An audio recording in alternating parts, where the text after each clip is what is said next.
Macbeth, Act 5, Scene 8, the end. Macduff finds Macbeth, who is reluctant to fight with him because Macbeth has already killed Macduff's whole family and is sure of killing Macduff too if they fight. When Macduff announces that he is not, strictly speaking, a man born of woman, having been ripped prematurely from his mother's womb, that's that bloody child. Remember the witches, the weird sisters' prophecy, the bloody child? Then Macbeth is afraid to fight. He fights with Macduff only when Macduff threatens to capture him and display him as a public spectacle. Macduff kills Macbeth, cuts off his head, and brings it to Malcolm. With Macbeth dead, Malcolm is now king and gives new titles to his royal supporters. Enter Macbeth. Why should I play the Roman fool and die of my own sword? I'm not going to commit suicide. Whiles I see lives, the gashes do better upon them. I'm fighting till the death. Turn, hell, here's Macduff, he finds me. Turn, hellhound, turn. Of all men else I have avoided thee.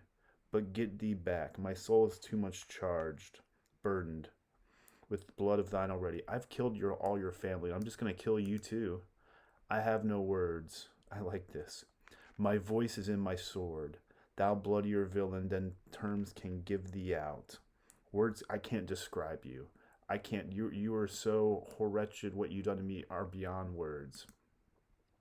Thou losest labor. As easy mayest thou the entrenchant air, the incapable air with thy keen sword impresses make me bleed. Let fall thy blade on vulnerable crest. I bear a charmed life, which must not yield to one of woman born. I have a charmed life. Despair thy charm. Despair of. You should have been warned of the witches, and let the angel whom thou still hast served tell thee Macduff was from his mother's womb untimely ripped. The cesarean, not the bloody child, right? I was ripped out.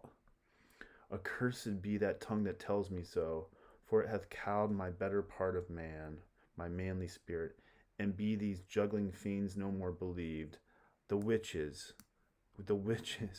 that palter with us in the double sense, right? Everything was doubled, that keeps the word of promise to our ear and break it our hope. I'll not fight with thee. I don't want to fight with you because I don't want to be, Then yield thee, coward, and live to be the show and gaze of the time. We'll have thee as our rarer monsters are. I'm going to put you on display, painted upon a pole and underwrit, here may you see the tyrant. I will not yield to kiss the ground before young Malcolm's feet, and to be baited with the rabble's curse through Burnham Wood, become to Dunsinane, and thou opposed being of no woman born. Yet I will try the last. I'm going to fight till it's over. Before my body I throw my warlike shield. Lay on, Macduff. Come on, Macduff. And Dan be him that first cries, hold enough. They fight, right? They're fighting. And then Macduff kills him. And Macduff exits carrying Macbeth's body. I would, friends, we miss were safe arrived. Sure must go off. And yet by these I see so great a day as this is cheaply bought. Macduff is missing, and your noble son. Your son, my lord, has paid a soldier's debt. He only lived but till he was a man, the which no sooner had his prowess confirmed in the unshrinking station where he fought, but like a man he died. Young Seward died honorably, fighting Macbeth. And then he is dead? Aye, and brought off the field. Your cause of sorrow must not be measured by his worth, for then it hath no end. Had he his hurts before? How did he do before? Did he get his licks in? Did he? Aye, on the front. Why then God's soldiers be he.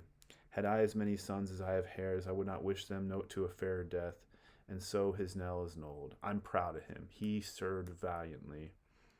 He's worth more sorrow than I'll spend for him. He's worth no more. They say he parted well and paid his score. And so God be with him. Here comes newer comfort.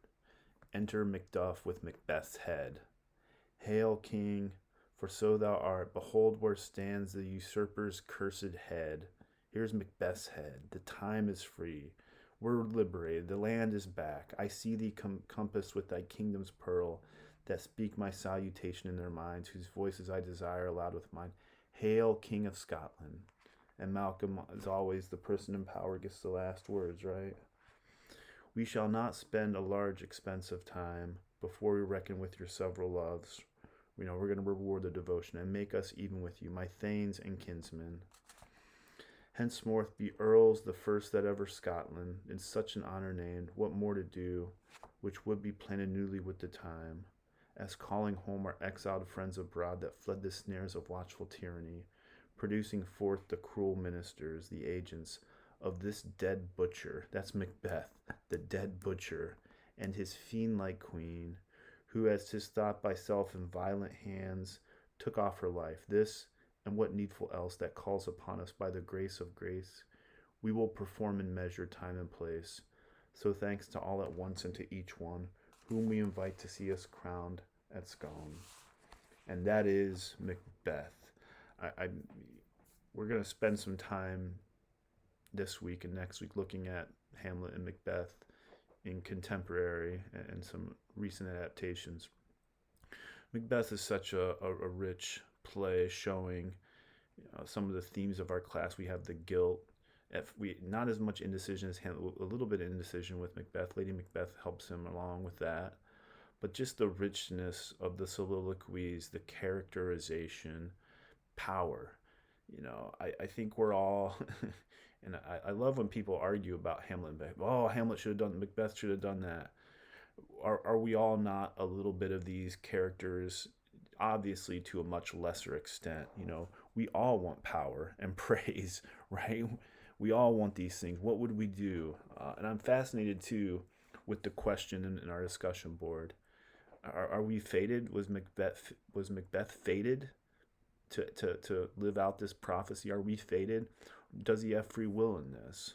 So we have all this rich language, this rich characterization that Shakespeare exemplifies with one of my favorite plays of his, Macbeth.